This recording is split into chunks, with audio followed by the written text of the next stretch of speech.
Here we go. Now you can see that the process of installation which we initiated is completed, and now we are on our hypervisor ESXI 6.7.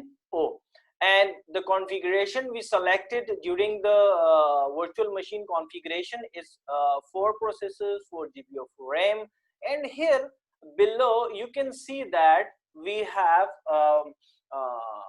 IP address for IPv4 and as well as for IPv6. We will definitely customize it for our own purposes in upcoming demos, but for till now we just to know how we can install this type 1 hypervisor on our infrastructure. So now we have to move for type 2 hypervisor and get the demo related to the type 2 hypervisor.